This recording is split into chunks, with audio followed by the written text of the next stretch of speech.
Welcome. I'm Sebastian Mahfood, and you're listening to WCAT Radio, the on-air wing of En Route Books and Media, bringing you the dulcet sounds of Catholic wisdom. All right, well, welcome back, everyone, to another episode of the Examine Life with Phil. This time around, we're continuing my big push on discussing various approaches to the problem of divine foreknowledge. And so I've got a guest with me here to talk about the Divine Timelessness solution, which is associated with St. Thomas Aquinas and Thomistic thought, and that's Jonathan Augustine Stute. So how are you doing tonight, John? Oh, I'm doing pretty well. A bit of a cold, but my son slept all the way through the night last night, so it's like I have this newfound energy that I never knew that I had.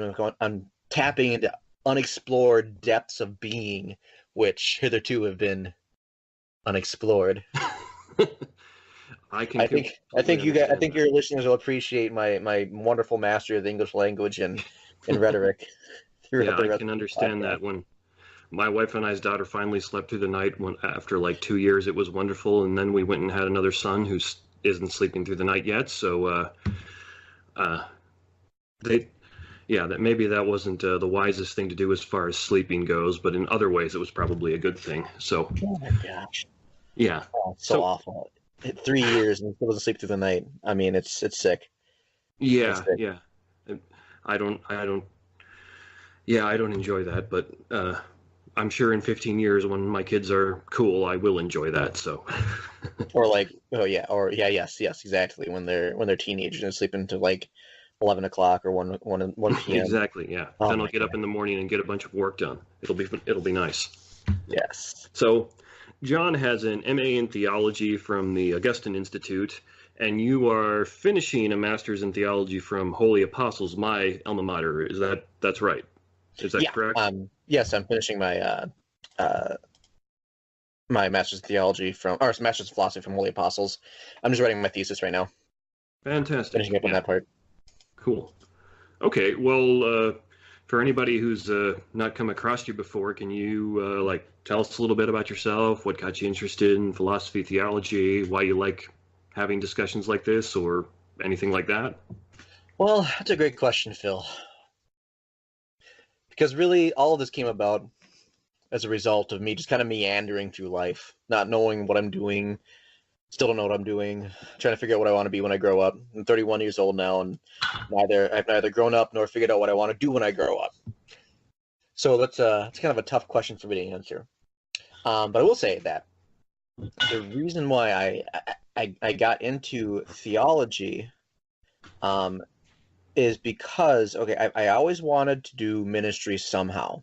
Work in whether I'd be working in the church or as a pastor, but I grew up in a church that's different than the one I'm in now. I'm Catholic now, but in my early 20s, the time where you don't go to college and start choosing a major, I was in a bit of a state of religious turmoil, and I didn't have any particular theology or profession of faith that I really could call my own.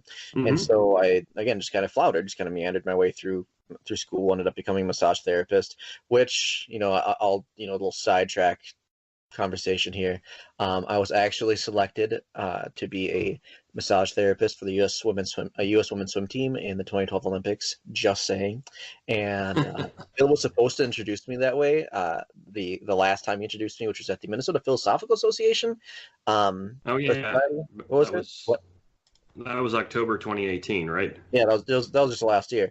But it's fine. It's fine. I mean, it's totally irrelevant to everything else. It's just like the one thing in life that I feel like I can have a claim to fame, with.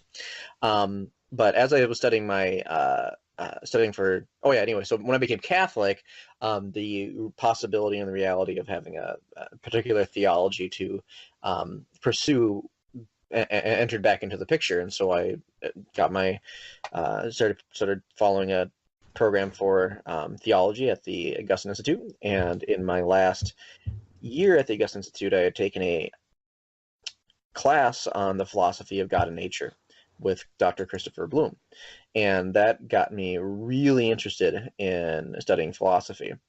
And I was planning on doing a PhD after my master's in theology, but I had decided that, and this is in part due to my ministry experience as well, to pursue philosophy, because one of the things that I was noticing was that almost everybody I was working with in youth ministry, I worked as a youth minister for 5 years, by the way.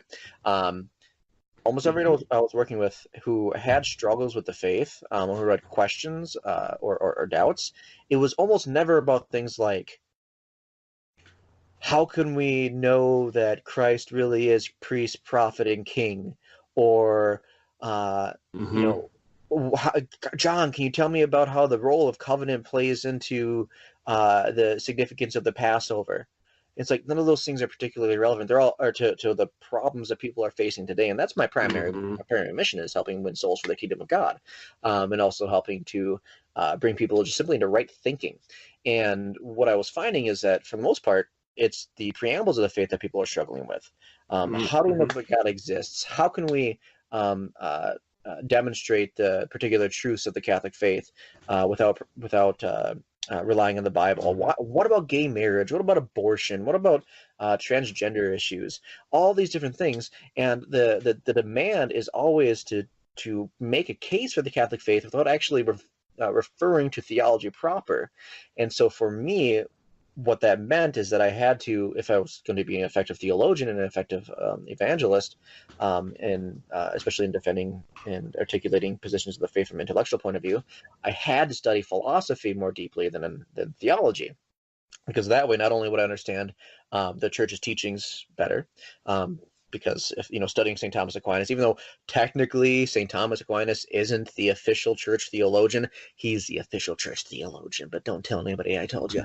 And almost all of our theological language is painted somehow in Thomistic terms, whether with form and even in the Catechism, for instance, it talks about the soul as the form of the body, and this is a Thomistic doctrine. And then in St. John Paul II's Fides et Ratio, he advocates the study of being, and he uses the term ipsum esse, and that is a direct reference to St. Thomas's existential insight, which separates him from all other philosophers. But that there's a principle of a generating principle of reality in created things that's distinct and beyond its essence, their essences.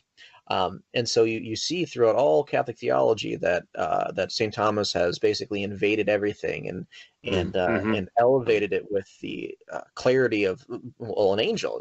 They call him the angelic doctor, and it was because he just had this clarity of insight into what the Church taught and what was revealed to us by Christ. So not only will I understand the Church's teachings better and how to articulate them from reason alone, but also by understanding the history of ideas in a more profound way, I'll be able to understand where people are coming from in the secular culture, whether it be through thinking things like, what's one? William of Ockham, for instance. William of Ockham is the reason why we're okay with transgender surgeries right now. There's a direct correlation, because once he denies universals and asserts nominalism, all it does is eventually lead to the will. This is actually something Occam did, where he placed the will as the height of what it means to be a human creature, and even a human person, even what it means to be God. That God's volition was the ultimate director of how God arbitrated the universe. And this eventually boils down to the transgenderism we have today. There is no innate maleness in things. I see. Rather, it's something that's simply imposed upon it by human minds.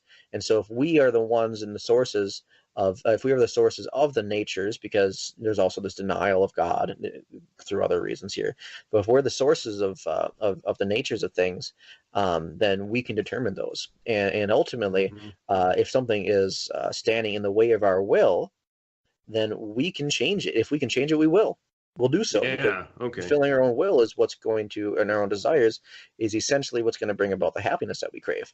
And so you can look at these different strands of philosophical thought leading to some of the major problems that we have today. And so for me, philosophy was the best way to start engaging the culture in my own youth ministry experience. And the second I started incorporating philosophy, and I was, pretty straightforward with the kids on a lot of the stuff. I saw an incredible amount of success, both in terms of more people coming to my events, but also more people who were entering into the faith much more deeply and having a more profound devotion to Christ, and then also taking up that torch of the intellectual aspect of the faith, which is one of the most important things that we can do to offer young people nowadays. I'm sure you've heard the statistics about the people, this mass exodus leaving the church, and the number one thing that people point to when they are given these exit polls is that somewhere around the age of 13, that they had determined to leave the faith simply because there was some perceived disjunct or some discord between faith and reason, or faith and science. Yeah, which is just an absolute atrocity. I can tell you I've seen that many times. I went to, for my undergraduate degree, I got that at Evangel University, which is a pretty conservative school associated with the Assemblies of God. And I know several people who went there with me who were certainly followers of Christ then, who, if they are now, they're very much struggling with it, because what they say is, well, I had these questions and these issues that came up, and nobody was able to give me good answers for them. Yep. And this was at a school that prided itself on seeking out and giving those good answers to people. So, and to some, it's not quite as simple as they thought they were doing it and they weren't, but that just again demonstrates what you're saying, that that's a very big problem.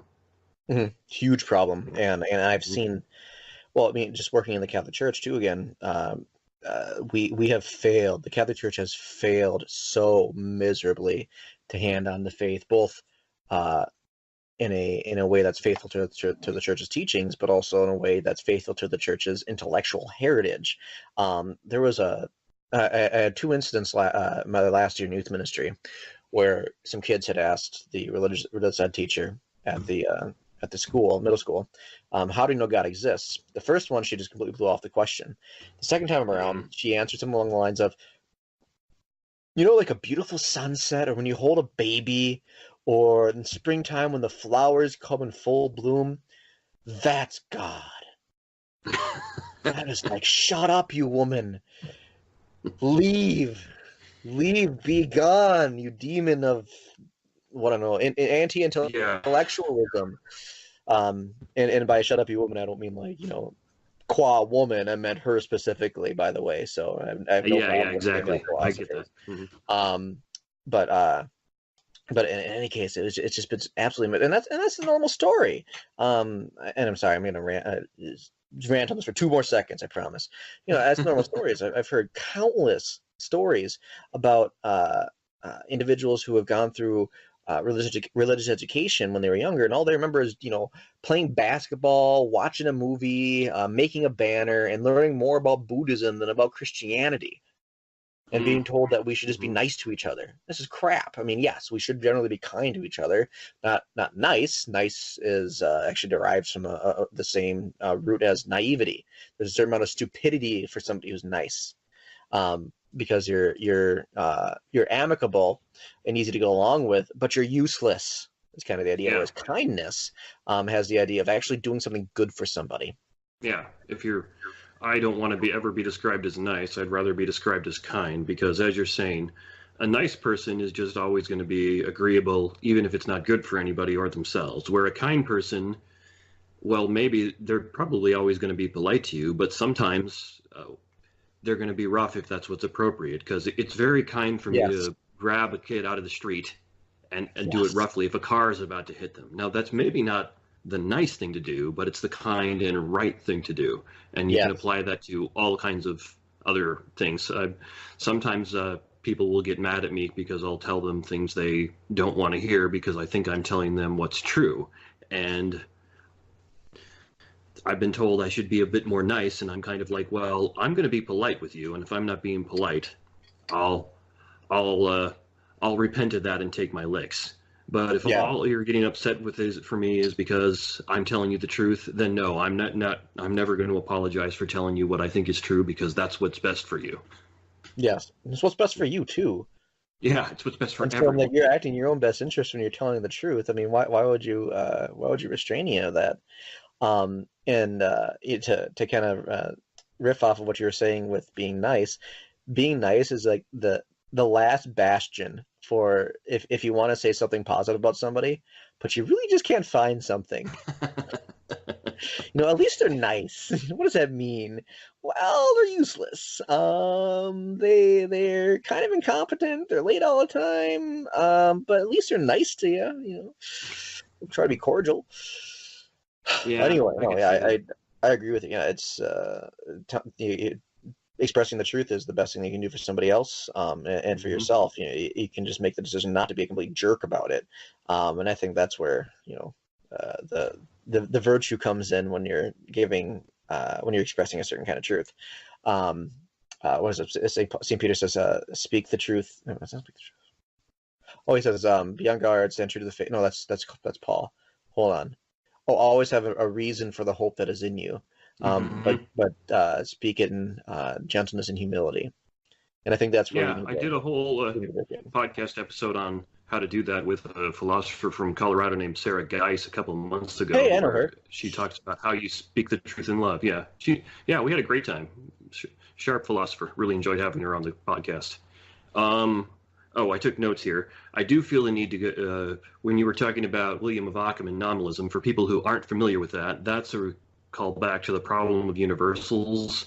I mentioned that on last week's podcast with John Liamento, and you can go back and listen to that there. But loosely speaking, nominalism just denies there are universals. There is no color blue. There's only specific instances of color blue. There is no manliness per se. There's only individual men.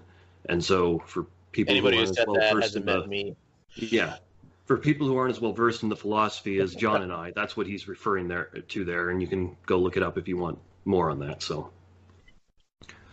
but anyhow, we're here to talk about the problem of divine foreknowledge and the Thomistic solution to it, which is, loosely speaking, divine timelessness. So, as I've been doing with everybody who I've had on to talk about this, I'm going to first of all lay out the problem and see if you agree with my formulation of it. So, loosely speaking, the problem of divine foreknowledge is, if God knows the future, well then, how can we be free? Now, classical theism has, quote, tried to argue that God can control and foresee all things in a world where humans are free. Freedom, however, can exist in this context only in a verbal sense. There is no room for the kind of freedom the Bible speaks of if there is a God who knows and or controls all things in a timeless present. Freedom means that reality is open in a way that it cannot be open for classical theism. And then this guy more formally gives a formal argument for it, where he says, 1, necessarily if there is an eternally settled storyline, then Agent A chooses this and not that. 2, necessarily there is an eternally settled storyline. And 3, therefore necessarily Agent A chooses this and not that. And then William Lane Craig has given a simpler and I think better version of this problem, where he says, A, necessarily if God foreknows X, then X will happen. B, necessarily God foreknows X. C, therefore X will happen. And these are two different but more or less the same way of making this argument, and that the argument is the source of this problem that we're talking about, which is, if God knew yesterday that today I'd be talking with John, then how can I be free to do so? I mean, it certainly seems to me like I contacted John and said, hey, let's get together and talk about this. I got my computer set up. I called him. But if God knew that I was going to do that yesterday, then how could I be free to do so? And so, but at the same time, it seems immediately obvious to all of us that we are free in the sense that we make choices. At least it certainly seems that way. So my first question to you, John, is, do you think that the way I categorized it and laid it out here is a good summation of the problem? And then why or why not do you think so? Well, the problem's actually worse than what you said it is. Okay. Okay, so I'll explain this for you. Okay, number one, I just think it's really funny. The most conversations that I have with philosophers, there's a with non-Thomist philosophers, everything they say sounds different, and there's like this analytic flavor that I can just taste in certain ways that you're formulating this, like the divine hiddenness, the divine timelessness solution. Like I've actually never heard this before in my life, and I mean I've been studying St. Thomas for quite a while, and I've never heard it formulated this way. I mean, I get where you're going with it, and it makes sense to me, and it's something that I've heard. I think the first time I read about a solution akin to this was in C.S. Lewis's Mere Christianity, where he described, I think this is how he described it, kind of like God sees the parade as if he's from a helicopter, or whatever the analogy C.S. Lewis used. He sees the beginning from the end, and so God knows the future because it's directly in his vision, whereas for us, we don't see that.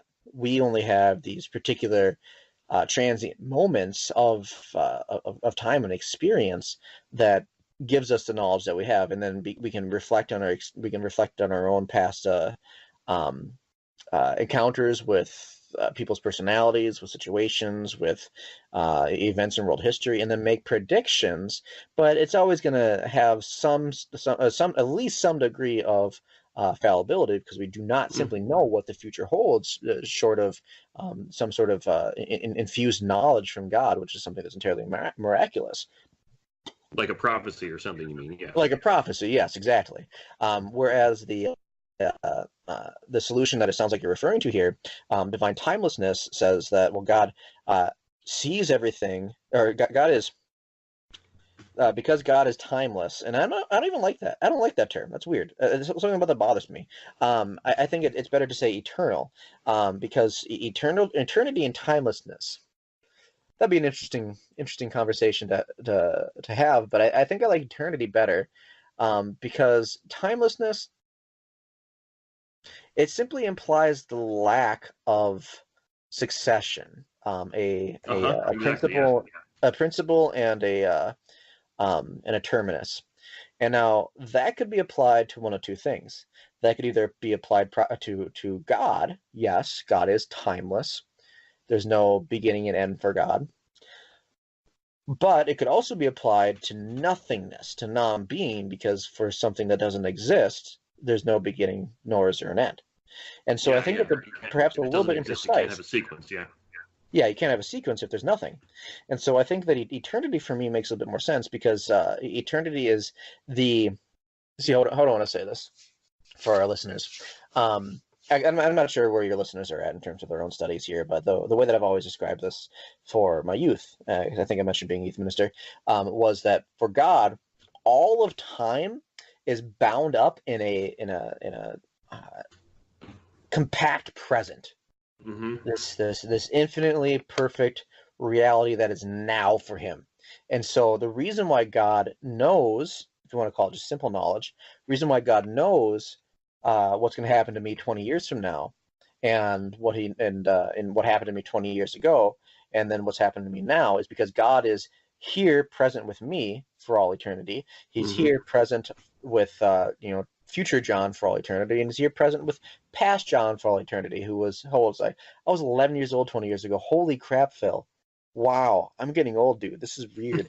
That was the year that I fell into a pond. It was freezing cold. It was an accident. I was surprised I got out of it, actually. I ran home, ran a mile in about 3 minutes. It was so frozen. I'm going to be 37 on Monday, so I feel much older than you do, I'm sure. Yeah, but okay, all right, you win. But you have the beard to actually, prove it, or to show for it. I've got nothing here. My wife doesn't let me grow the beard. Anyway, and so that's usually the solution from divine timelessness or divine eternity that I've seen from from apologists. not William Lane Craig. He has a different solution. He's a Molinist. But from C.S. Lewis and a few others in that same line of thought. But what's different about St. Thomas Aquinas is that all of God's attributes, in a sense, collapse, not collapse into each other, but we could say they all collapse into each other, but in themselves. But to us, as we are trying to understand God, we understand them distinctly. And the way Saint Augustine talked about this, I think, is really great. When you have a white light that shines into a prism, on the other side of the prism, the white light turns into a spectrum of colors, right? Yeah. Yeah. And so God's nature is entirely simple like that. And this is where St. Thomas Aquinas begins his discussion of all divine attributes, is within God's simplicity. And since we humans are the ones doing this theological study of God, this philosophical study of God, we receive that knowledge of Him through our studies according to the way that we can understand things. There's an old dictum. It's everything received is received according to the mode of the receiver. And so if you drop a 5-pound weight on a brick floor, on a concrete floor, not much is going to happen to it, right? But if you drop that same 5-pound weight onto into water, well, the surface is going to receive it differently, depending on whether it's concrete or whether it's water. It's gonna sink right into it. If it's water, whereas it's gonna bounce right off, or just gonna sit there if it's concrete. And so the way that we understand God is going to be by we necessarily have to divide Him up in the mode of our thinking, and so we are able to divide things like God's power, His eternity, His ubiquity, His knowledge, etc., and his power. So when we talk about God's knowledge, interestingly enough, St. Thomas Aquinas talks about this in the Summa. What is it? Which question is it? I don't recall. You'll tell me. Oh, I'll find it in just like 2 seconds. Yeah, 80. I think it's 83A1. Oh no, that's on man.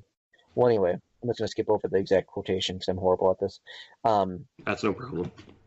Basically, what he says, he argues that God's knowledge actually, God's knowledge is efficacious, and so if God knows that a particular thing exists, it exists precisely because He is the cause of its existence.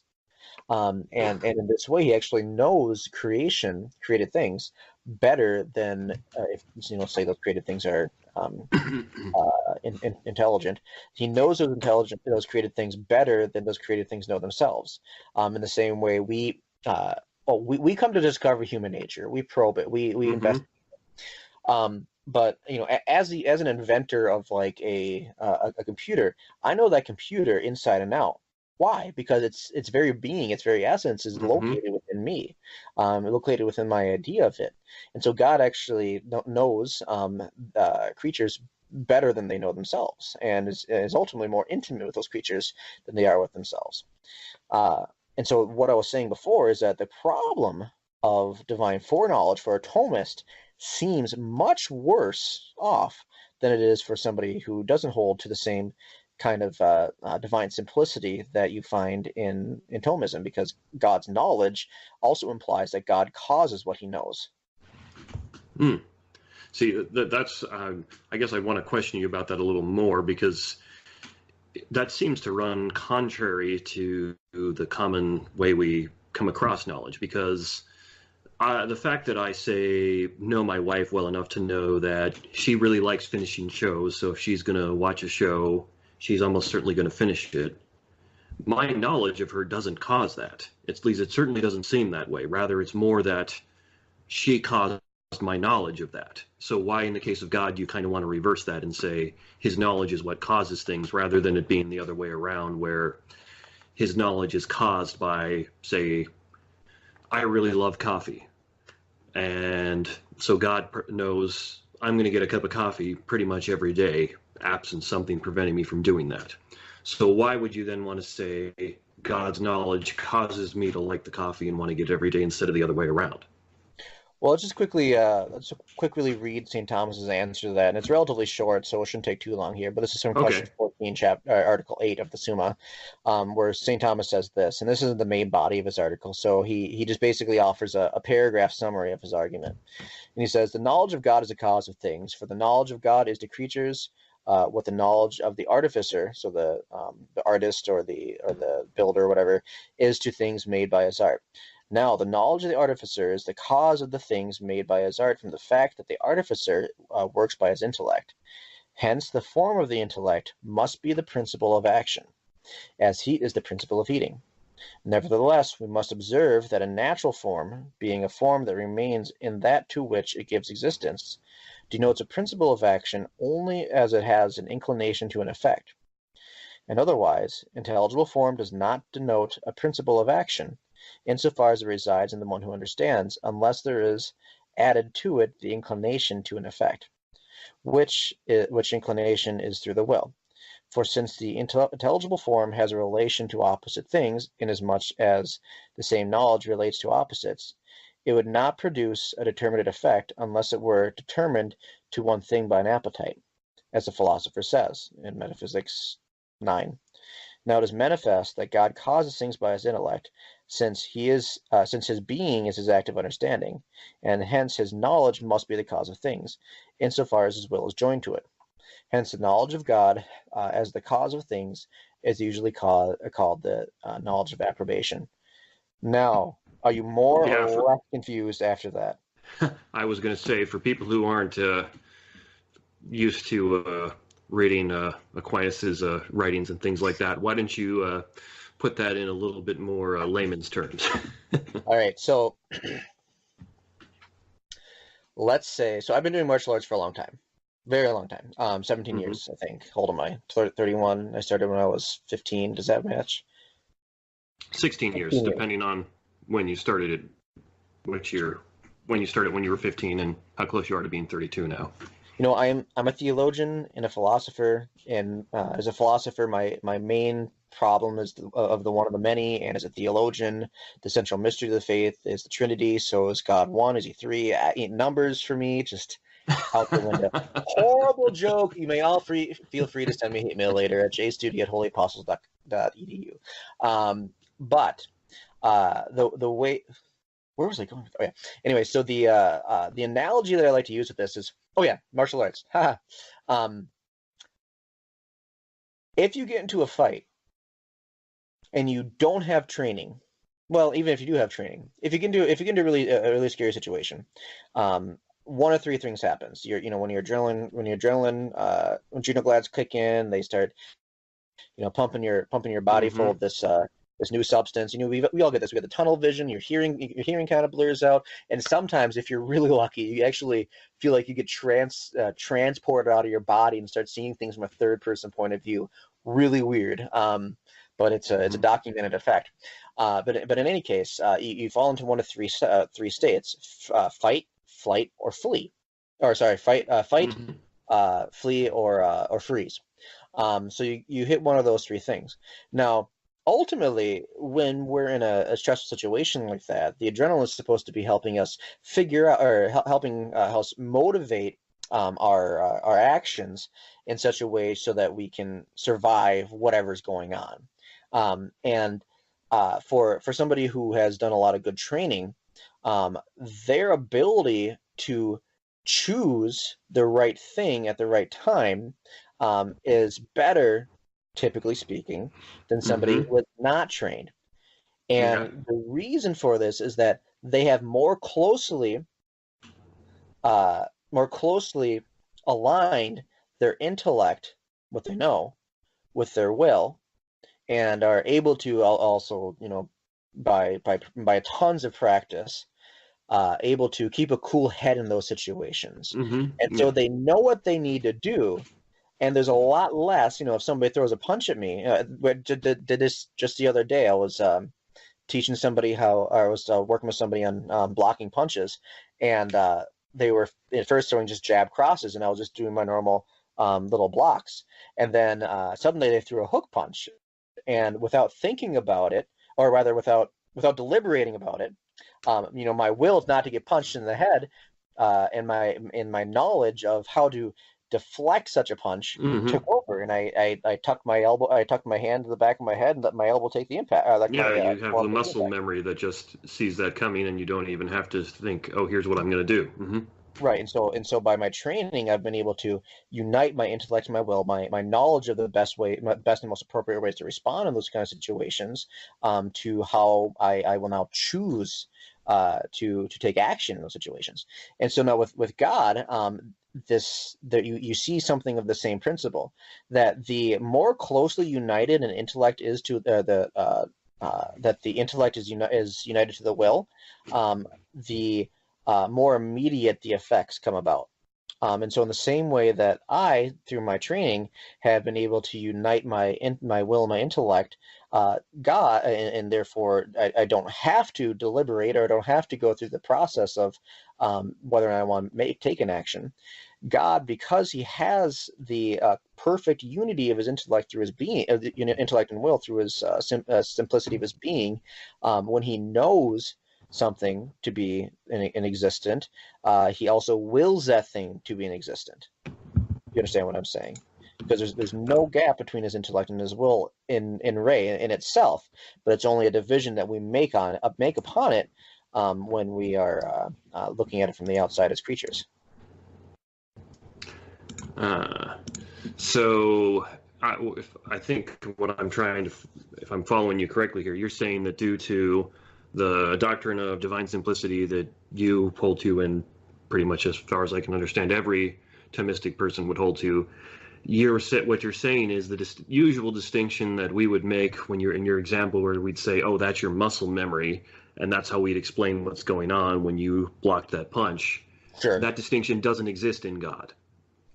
Oh yeah, no, it wouldn't, because God's I've trained my will by habit in that sense. But God doesn't have habit.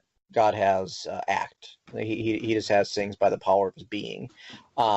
So it's not something that God would have to train into himself. And he's also not material, and so he wouldn't have muscle memory. But it's his. It's an analogy, so it breaks down at some point. But yeah. Yeah.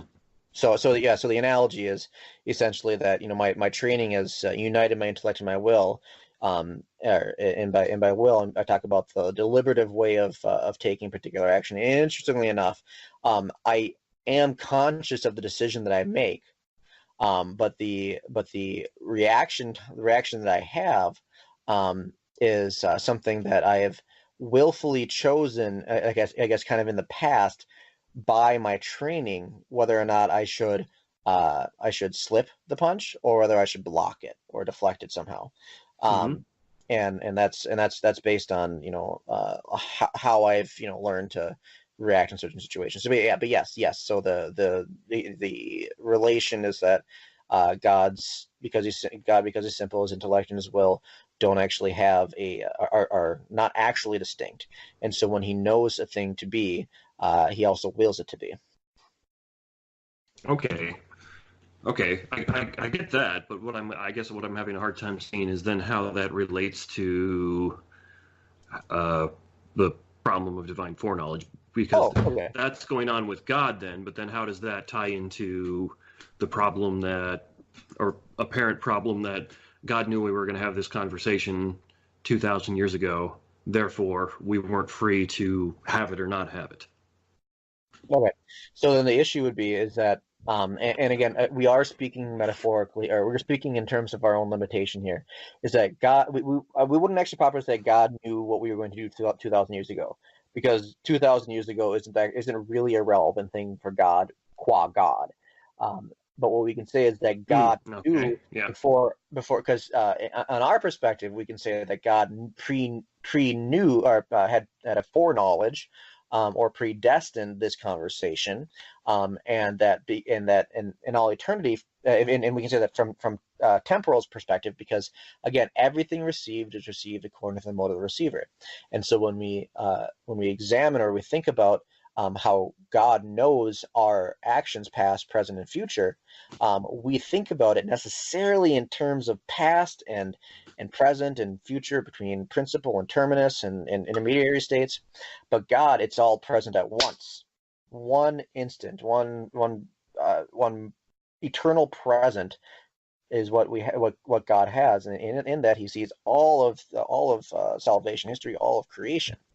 And now God, again, if he knows what the case is, what the matter of fact, he's also causing that matter of fact.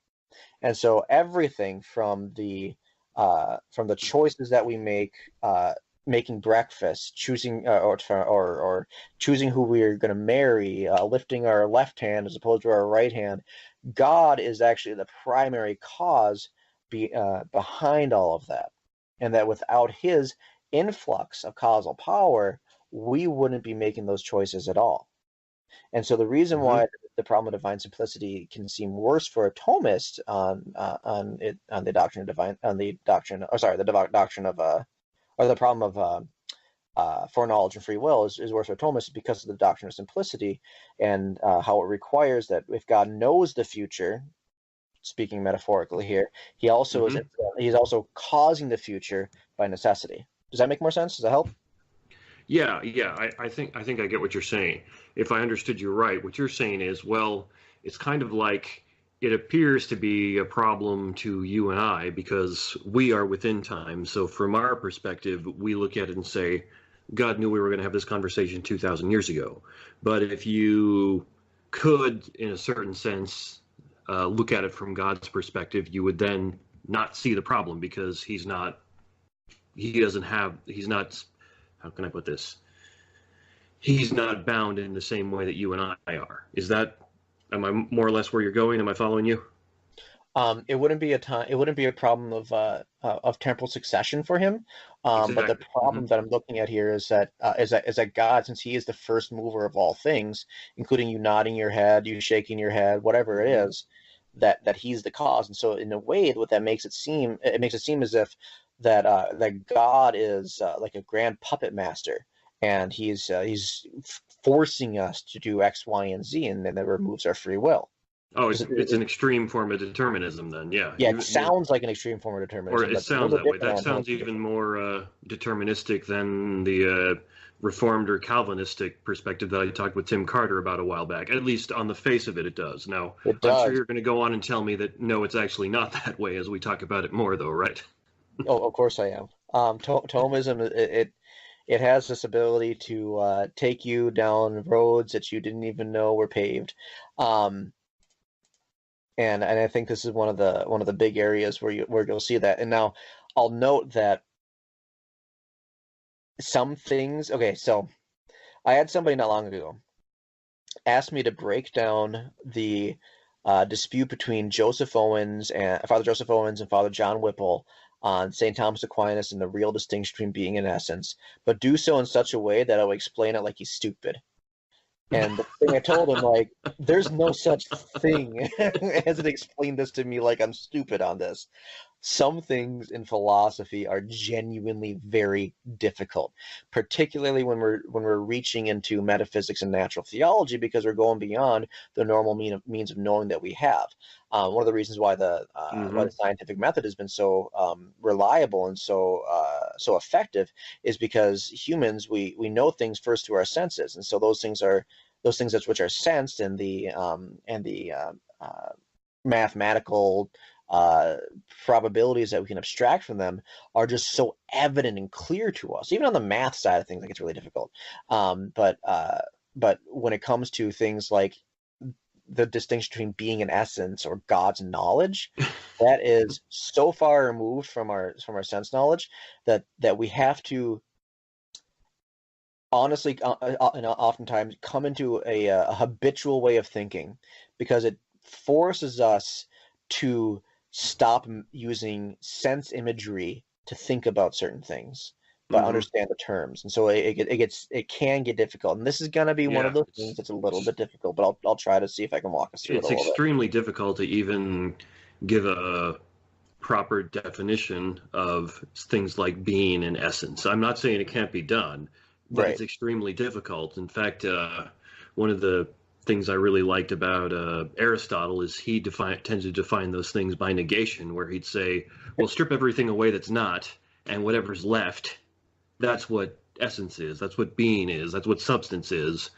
which is something. But even then, you're like, well, but what is it? I still can't properly define it. I think if I'm remembering my quotations right, think Bertrand Russell said, but when you strip everything away, there's nothing left. It's a nonsense concept, which Right. I Well, don't and like that is the everything problem Russell with being said, like but I'm people. sympathetic with him there. So, And I'll just make a quick note. This is one thing that I think that some analytic philosophers are going to have with many Thomist positions is that as analytic philosophers following Descartes, whether consciously or unconsciously, seek a clear and precise definition, a clear and distinct definition of things. mm-hmm. But the problem is that such an approach to philosophy confuses logic with metaphysics. With logic, it talks about the way that humans think. It's how do we define things in our mind? How does the process of cognition actually work? But with metaphysics, what we're concerned about is we're concerned about the real world. And anybody who's lived in the real world recognizes that the real world is scary and confusing. And for me as a Thomist, my metaphysics will reflect that reality. And so there are simply some things in metaphysics that are going to be a bit unclear, a bit ill-defined. I mean, when you talk about something being actual, you talk about act. Act is something that's in reality. What does that mean? A lot of stuff, really. Yeah. But yeah, it means a lot because it has if you think of it logically, it has such a broad extension. Something that is an act or something that is a being refers to everything that exists. And then you have distinctions that you can follow upon there. But getting back to this question of divine simplicity, again, this is going to be a little bit tough. Before you do that, I wanted to mention this is something I've talked about a couple of times on various episodes of this show that I forget exactly where we've hit on it before, but I think John and I hit, well, not Jonathan here, but John Liamento and I hit on it last week. But it definitely is the case in what you're saying there that there are some things that are absolutely real that we all experience that just seem to necessarily be very, very difficult to precisely define, like analytic philosophy so desperately wants us to do, like being, like essence, like beauty, like so many other things. But at the same time, all these things are very real and we have to deal with them. And that's one of the areas where analytic philosophy tends to come up a little short, because it says we have to precisely define things, but those things, it seems by their very nature, are exceptionally difficult to define like that. Right, and I think that's one of the problems with just the rationalism that came in through the Enlightenment and through the early modern period is an elevation of the human intellect to the supposed level of God, where we're thinking that our mind is capable of actually reaching all knowledge and all truth. But the fact is that we are limited creatures, and we're going to come up short on so many things. We have to have intellectual humility to know that there are some concepts that as humans we're never going to be able to understand fully, which is why I think analogy is so helpful. And Thomas's doctrine of analogy is a bit different than what I think most people think it is. But also, even as individuals, there are some people who simply are not suited for philosophy. And that's not to say that they're stupid, because they may be brilliant in something else. But in some ways, there are ways of thinking that are present in philosophical discussion that reveal a certain limitation in a person's power of thought, way of thinking. So, yeah, I couldn't agree with you more there, even though I will freely admit that when it comes to doing philosophy, I tend to lean toward the analytic side. You'll find me giving formal arguments and stuff like that a lot. I'll freely admit this is an area where it just tends to come up short. So, okay, so let's get back to the problem of divine foreknowledge then. So the question here is, like, if God is not only knows what's going to happen, but is also the primary and active cause of what's going to happen, then how is it the case that we have free will? Well, one option would be to say that the Thomists, we deny free will, but that's just not true. St. Thomas says in the first part of the Summa, question 83, Article 1. Oops, sorry, not that one. It's actually in which question is it? 37. Nope. I have a note, but I forgot the citation. Um, I'll know in just a minute. Hold on. Oh, no worries. Or hold music. Oh, it is 83. 83 Article 1. I almost read that first time. Article 1, but it's in the, again, in the corpus, or the main body of the article.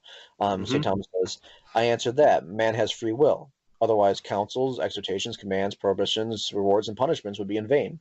And now, what St. Thomas is doing here is reveals two things. One, he's actually hearkening back to St. Augustine's work on grace and free will, which, if you haven't read that, it's excellent. And it's a dialogue between St. Augustine and I think a guy named Tractius. It's been a few years since I've read it, but this is St. Augustine's reply, is that of course we have free will, because otherwise when God punishes us or when we reward somebody, all of that would be in vain. All of that would be just ridiculous and unjust from an objective point of view. Yep, that was when I talked to Tim Carter about the Reformed or Calvinist perspective. That's what I tried to come back on him and say, well, look, if God determines that we do everything and then he punishes me for doing wrong, that's unjust, because I could not have done anything different. It's only just for God to punish me for my sins if I could at least potentially have not sinned. And God is certainly not unjust. So right, of course. And that's extremely important for Christians, theologically speaking. Philosophically speaking, the argument doesn't always, it might not stand up to epistemological rigors of, somebody always says, but what if this, what if that, which is fine. It's a great exercise to explore some of our base assumptions about things. And I think that I think that most of our base assumptions about things, the way that we encounter reality, is ultimately how reality really is. I think there's two ways you can approach philosophy. One is by beginning with doubt and questioning everything, and the other way is by beginning with the world presents itself to me in this way. Why? And then exploring knowledge rather than exploring, and that rather than trying to chip away at what we know to be false, or to clear away everything we know to be false by trying to prove everything false and ending up in absurdity, or by taking the world as it is and trying to figure out the reasons for it. And this is a key aspect of St. Thomas's thought, is that he we have, as our daily experience, we have free will. Like you were saying, you asked me to come on this show, much to your own demise. Pretty sure your show's gonna be canceled after this one. And you chose to have, what kind of whiskey you having again? We were talking a lot about alcohol before this. It's recording. So Aberlour's 16. It's a pretty decent Scotch. Yeah, and I had a Dos Equis, and I brought one down for Phil, but then I realized, when I offered it to him, he's a computer man, so he can't actually drink it, no matter how hard I try to get it through the camera hole here.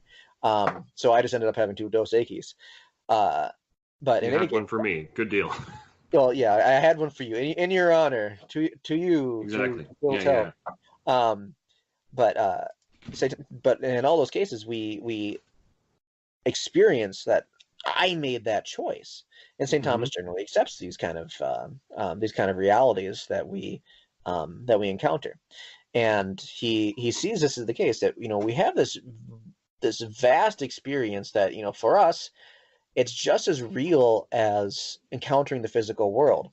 When my son yesterday, we were goofing around, and he picks up this, what was it? It was like this launching pad for a toy car that he has, and I'm turning around, he picks it up and chucks it at my face because he's just being excited, hits me right in the nose, and it kind of hurt. Yeah, I knew that hit me. And somebody's gonna have to offer a really good argument against that being the case before I really start doubting it. It's the same way with free will. You have to have a pretty strong case to deny that free will is not just something that we experience, but something that's in reality. Yeah, I couldn't agree with you more. In the absence of a very, very strong defeater or argument to the contrary, you're justified in believing what you perceive, both what you see with your eyes and your other senses, like when the car hits you, and I would say the intuition we have that we all make choices, that there's a moral dimension to the world and things along those lines, where, if somebody did come along and give you a very, very good counter argument, then okay, maybe that would knock it down. But in the absence of that, there's no reason for you not to trust your basic intuitions and senses. Well, right, exactly, and I think that ultimately gives us a better philosophy in the end, because it allows us to live our lives without having those sort of crazy existential crises. Okay, so that's where I decided to split up John and I's discussion. As usual, as it's going with these discussions on the problem of divine foreknowledge, it went a little long, so I split it up into 2 parts, and the second part will be next week. Now, with all the topics I've been covering recently and all the people I've been talking to, I've kind of got away from doing segments, and the reason why is there's just so much content to go through, there usually isn't time. But there's one particular thing that happened, about a week and a half ago that really just screamed out at me that I need to do a segment about this. So here at the end of the show, I'm going to do another Facepalm and Sigh Award of the Week, because this one's just so egregious that I really can't let it go. So I've been saying for quite some time that I kind of wish philosophers would more get involved in debates about politics and things here in America, and that's because, generally speaking, most debates about politics in America that you hear from politicians and reporters and the talking heads on TV, they're remarkably stupid and shallow. They're filled with logical fallacies, filled with people who don't know what they're talking about, and they're really just very, very bad, superficial, stupid conversations. You don't believe me? Turn on CNN or Fox News for 10 minutes, and you're going to be hit with a deluge of stupid, bad, pathetic arguments. So I've thought for a while, well, maybe if philosophers would get a little more involved with this would go a little better, because as a philosopher, you're trained in logical thinking, you're trained to recognize good arguments and only make good ones and avoid bad ones. And it's not to say that philosophers do it perfectly, but they're trained on how to do it, so you'd expect them to be able to do it a little better. It's akin to how if you were in a cross-country trip where someone was driving you, who would you rather have driving you? The 17-year-old who just got their license, or the NASCAR driver who just retired after 30 years of driving professionally in high-speed conditions? Well, I think I'd take the NASCAR driver, and you would too, because they're more experienced, so in theory, they should be better able to get you across the country safely. Now, of course, again, doesn't always work that way, but in general, you would hope so. Well, maybe I'm wrong, because the philosopher David Brentley Hart, about a week and a half ago, he published an article in the New York Times called "Can We Please Relax About Socialism?" And if this is what it looks like for philosophers to get involved in politics, then you should do your best to keep me and everyone who's like me way the crap away from politics, because my word is this bad. I'm giving David Brentley Hart the Facepalm and Sigh Award of the Week because his article is so filled with problematic assertions and fallacious arguments that I'm shocked that someone who is generally regarded as a pretty astute professional philosopher could have actually written this. It's really that bad. Now, if you're not in philosophical circles, you probably haven't heard of David Brentley Hart. He's not really well known outside philosophy circles, but I've come across his works a bit before. Robert Coons runs a program called Closer to the Truth, where he interviews philosophers, and Hart has been on that. He's been on the Unbelievable program that Justin Brierley runs out of England, where he talks to various philosophers and theologians about issues, and I've come across his work before, and I generally thought of him as a pretty decent, well-respected philosopher. He tends to go a bit more in the continental direction of philosophy than I prefer, so he's never been one of my go-to guys. But in the lectures I've listened to of his and the encounters where he was talking with other people, I never heard him assert anything that made me think, yeah, this guy just has no clue what he's talking about. But in this article, he really does that. So he starts off by talking about how he was trapped in a small-ish airport in the upper Midwest and didn't like the fact that he was having to sit there, listen to Fox News pour incessantly over the airport TVs. I guess some places they don't have CNN, but every airport I've been to, they have CNN. And he said, quote, "Unless one fancies running the TSA's gauntlet of gropers again, there's no escape. The experience is especially nasty if one's weight coincides with the primetime show hosted by those two almost indistinguishable fellows with the sundry faces, Bofiant coiffures, and nerve-wracking mezzo Castrio voices. That fate, at least, I avoided a few weeks back. Instead, there I was with the commentator Ben Stein hovering over me like some grim heathen god, excluding all the effervescent charm of a despondent tree sloth, gloomily wobbling his jowls and opining that Representative Alexandria Ocasio-Cortez espouses a political philosophy that in the past led to the rise of Hitler and Stalin. Now, I realize that this has become axiomatic on America's excitable right. I know also that in this country we employ terms like socialism with wanton indifference to historical details and conceptual distinctions. I grasp, too, that many of us truly believe that, say, a higher marginal tax rate or a public subsidy for poor children's dentistry is only a step away from the gulags. And I am painfully aware that the male fox commentarate nurtures its sickly obsession with Miss Ocasio-Cortez partly because they resent her cleverness, charisma, and moral virtue, but mostly because they suspect that in high school she was one of the girls they had no hope of getting a date with, though really she comes across as someone who would look past a face of even the purest Surette if she thought that she glimpsed a healthy soul behind it. So my apologies for stumbling over the words there. Hart's prose is a little difficult for me to read.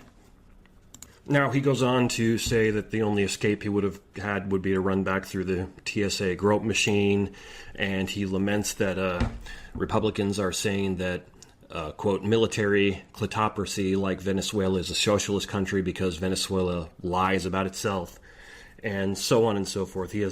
And really, he doesn't actually make very many claims in this essay, other than that people who are against socialism are ignorant, stupid, and unaware of the history of the term and how it's been used in other countries. Essentially, if there is a positive claim to be made in his article, I think we could boil it down to, hey, not all socialism is totalitarian communism that ships people off to die. And he makes many the same claims that you hear a lot of other liberal political people make, that, hey, socialist countries in Europe have better health care than we do here in the U.S., and concludes by saying that, quote, Americans, however, recoil in horror from these intolerable impositions on personal liberty. Some of us, apparently even, like Mr. Stein, canny enough to see the shadow of death camps falling across the whole sordid spectacle. We know that civic welfare is meant not for civic welfare, but should be diverted to the military-industrial complex by the purchase of needless weapons systems or squandered through obscene tax cuts for the richest of the investment class. We know that working families should indenture themselves for life to predatory lending agencies. We know that when the child of a working family has cancer, the child should be denied most expensive treatments, then probably die, but not before his or her family has been utterly impoverished. End quote. And so his article is really all over the map. I mean, if anything, it's kind of a well-articulated just rant. You hear he's talking about the military-industrial complex, indentured servitude, socialism, Ben Stein, the TSA, Fox News. It's just all over the map. It's very hard to pull a coherent argument out of this. I'd say in many senses this is an example of the worst that continental style of philosophy has to offer, because there's no real argumentation here. There's just a bunch of assertions with very little in the way of support to support it, with the possible exception of when he claims that in some of these other countries the cost of healthcare per capita is far lower and coverage is universal. He doesn't really appeal to any evidence for any of his claims whatsoever. And I say possible exception there because there he doesn't even cite any data or statistics. He just makes that claim. And now it's almost even kind of hard to begin to know where to respond to this, because it is such a rant that goes off in so many almost inane directions and doesn't really connect with anything. So the first real problem with this is that his article is not at all focused. Although it claims to be about socialism, and I think in his mind that's probably what it was all about, it goes in so many directions that it's almost impossible to figure out, well, what do you mean and how do you support that? Because, and I shouldn't have to say this to a philosopher like David Brentley Hart, who's published in these areas and done lectures and things like that, is the way you go about arguing for things is you say, here's what I think is good, here's why, here's my evidence to support it. And he doesn't do that. He just goes off in all kinds of random directions. I mean, this sounds worse than the ramblings I've heard on the from the Fox News channel that he criticizes. At least when I have watched that on occasion. Now, he never really defines what he means by democratic socialism in here. That is, usually, in the general sense of the term, socialism is understood to be that the government comes in and takes control of the economy or a certain aspect of the economy and then runs it as it sees fit. So socialized healthcare would be that the government does away with all private healthcare and insurance, and the government just completely runs healthcare. It'd be similar to probably something like the VA system or Medicare. We already have in this country socialized education in the sense that most of us go to public schools when we're growing up. That's socialized education. Socialized because you pay taxes into the government to fund it, and then the government, and usually local governments, that is like your county, your city, maybe your state, they take that money, they hire teachers, they build buildings, and then they run the school system. And that's what socialism typically means, and there's, of course, variants of that. There's extreme forms of socialism where the government runs everything or attempts to, and that's where you wind up with most of communism, like North Korea and the former Soviet Union. There's less extreme variants of it, like most of the countries in Europe he's praising, where the government runs probably most things that are considered social services or essential services, but generally doesn't run private industry, at least not very much. Maybe they regulate it. And then there's something like, say, here in the U.S., where you've got a bit of a mix, where we have some socialist systems like the police, the firefighters, the school systems, and some aspects of the economy are a huge mix of various types of socialism and private industry, like healthcare, where you've got private insurance, government involvement in Medicare, Medicaid, and a bunch of regulation. You have government-run hospitals in the form of the VA and other things along those lines, and you've got private ones. It's a gigantic mix of socialism and private industry. And so if you read his article with a very, very, very charitable light and ignore a lot of his rants and asides, you can then kind of take his point to be, well, not all socialism is communism. There are variants therein. Well, to that, I think we can say, okay, fair enough. Anybody who's read anything about this or thought about it for a minute realizes that's immediately true. There's a huge difference between living in North Korea and living in Germany. And there's a difference between living in Germany and living in the United States. And although I don't think there's any truly free marketplace anywhere in the world without any kind of government regulation involved, if there was, there'd be a huge difference between living there and living in the United States. That's just a given. If you think about this for 5 seconds, you realize that's completely true. But at no point in this article does he actually even attempt to argue or demonstrate why a socialist system of any type would even possibly be superior to something more like a free market Republican system or free market economics. He doesn't say anything of that. He just kind of asserts it. Possibly you could say by pointing to some countries in Europe that are, or at least he claims they are, democratic socialist countries. He's demonstrating that, hey, it works better in Denmark or Switzerland or the Netherlands than it does here.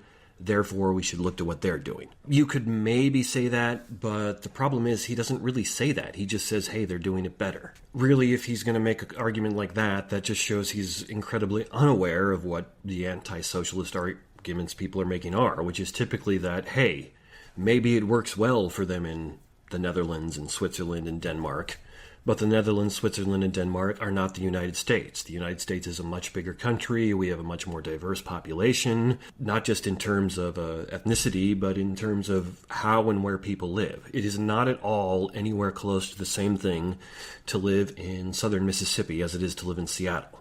I live in Missouri right now. It's not very similar to where I grew up, either in Minnesota or Montana. I mean, in some ways it is. Everyone still speaks English. But the point is, at least in the U.S., what's going to work well for the government and the people in, say, southern Mississippi might not work so well in Seattle, and vice versa, where when you have a country that's significantly smaller, where the population is much more homogeneous, where they're all very much similar and tend to live in similar situations, well, that's probably not going to be the case. You got to remember here that a country like Denmark is more or less synonymous with one of the states here in the U.S., not country to country, but state to state, as far as population and size go on. Further, he makes the claim that Venezuela is not a socialist country when he says it's lying about itself, but that's simply not true. Socialism is where the government steps in and starts running things. And in Venezuela, the governments not only ran, say, like the school systems, the police, the firefighters, the military, and so on, it seized the industries. The government's been attempting to run Venezuela's oil industry basically for about 15 or 20 years now. And that's a large part of the reason why people are starving to death in Venezuela now, is because the government seized all the means of wealth and production, and it can't run them. At least the Venezuelan government obviously can't run them. A further thing I want to point out here is that part of the idea, the emphasis behind socialism, is that the government's going to be able to run things, at least certain things, better and more fairly than private industry and private individuals are. That is, the government's going to be able to run, say, the school system better than a private school system will. It'll be more fair. You're not going to have to pay tuition to get in because it'll come through your taxes. So the poor family who makes nothing can send their kid to that school just the same as the wealthy family can, and so on and so forth. And realistically speaking, from the U.S. government's pattern, I would want to say that that's almost certainly not the case. And in fact, Hart gives an example of this right here in his own article, where he's complaining about, quote, the TSA's gauntlet of gropers. Well, the TSA is ran by the Department of Homeland Security. It is security that is provided exclusively by the government. And everybody who flies agrees it's terrible, and they're terrible at their jobs. And the main reason why is they're a government agency, and government agencies, with a few noted exceptions, are just terribly inefficient and ineffective. It goes with the nature of having a Republican government, not Republican in the political party sense, but Republican in the sense of a representative democracy. It goes with that you're going to have an ineffective and inefficient government. Those two always go together, almost necessarily so. Pre-9/11, most airport security was private, and I think most of us who remember flying back then agree that it was generally a lot more pleasant and enjoyable. Now, maybe you could argue it wasn't doing its job very well since 9/11 happened under those guys' watch, but we could get into details about that, and I'd probably want to argue it wasn't their fault. There were a whole lot of other failings involved there, which came from government intelligence agencies. But the point I'm making here is, he complains about the TSA and how awful they are. The TSA is ran by the government. Why would you expect that if, say, the government stepped in and started running healthcare, it would do a better job? Why wouldn't healthcare suddenly become like the TSA, where maybe you can eventually avoid dying if you go to the government-run hospital, but in some cases you'd kind of think, wouldn't it have been better if I'd have just died? Which sounds horrible, but if you go read the stories of what people are actually saying and coming to do in these countries that have government-run healthcare, a lot of people say things like that. The people get put on waiting lists and die on waiting lists. Committees decide if it's worthwhile that this person gets an organ transplant or that person does, and weigh people's lives like that, because that's how the government operates. So the real fallacy I want to point out here is, I'm pretty sure that what Hart is committing here is what's called the no true Scotsman fallacy. And the name for this fallacy comes from an argument where somebody would say something along the lines of, well, that Scotsman is rude, irritable, and kills people. And somebody would respond, well, no true Scotsman would be rude, irritable, and kill people. But I hope you can see the error in that. What that person is doing is taking some type of an ideal or something along those lines and then projecting it out and saying, well, a Scotsman wouldn't do that, so if that person did that, therefore they're not a Scotsman. And you can see examples of this everywhere, where somebody's like, well, that particular political party is virtuous, so if they did something unvirtuous, well, then those people aren't part of that political party. Christians often get accused of doing this for people who have claimed some vague association with Christianity, but then have acted very unchristlike, where they would say, well, no Christian would do that, therefore that person isn't a Christian. And in that case, I don't think it really applies, because you actually can look at the teachings of Christ and say if what that person is doing lines up or not, and then if they're not behaving that way, you can say, well, there's something wrong here. But you can kind of see how this works. And so what I think Hart is doing, or coming dangerously close to doing here, is he's saying, well, who's the commentator he mentioned? Ben Stein. Stein and other Republicans or conservatives are saying socialism leads to this. It leads to the gulags. It leads to Venezuela. And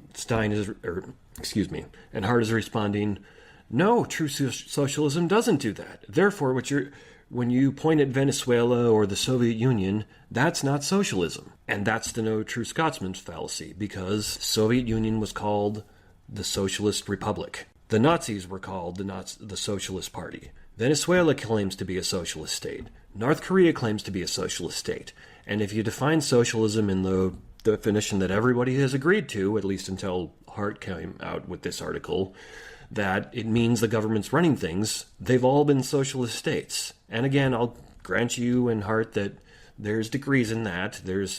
It's not the same thing to live in Germany as it was to live in the Soviet Union or to live in Venezuela, but they're all socialism to a degree. And so, for being a professional philosopher who should know better, and doing an inane rant that doesn't really cite very much in the way of evidence or make any claims, that commits the no true Scotsman fallacy of claiming, well, that's not real socialism, even though by all definitions and by the very claims of the people who are running the government in Venezuela and other places, it is. For all those reasons, I'm going to give David Bentley Hart my facepalm and sigh award of the week. And this one is really disappointing to me because he really should know better. He's a qualified philosopher. He's spoken very well about many other philosophical issues, so he really, really should know better, and that's why this one is so disappointing to me. So that's all for this week. As always, write in and let me know what you think. You can reach me at theexaminedlifewithphil@gmail.com or leave a comment at the Facebook group, The Examined Life with Phil. And the podcast is up on all the major services now, like iHeartRadio, Spotify, and iTunes. So if you found me on one of those, hey, give me a review or a like or a rating or something. It helps get the podcast out to more people. And if you like what I'm doing here, share it on social media, share it with your friends. And I'll be back next week with the second part of John and I's discussion on the Thomistic response to the problem of divine foreknowledge. Thanks again. We hope you enjoyed the program and will join us back for another show on WCAT Radio. This is Sebastian Mahfood. Good day.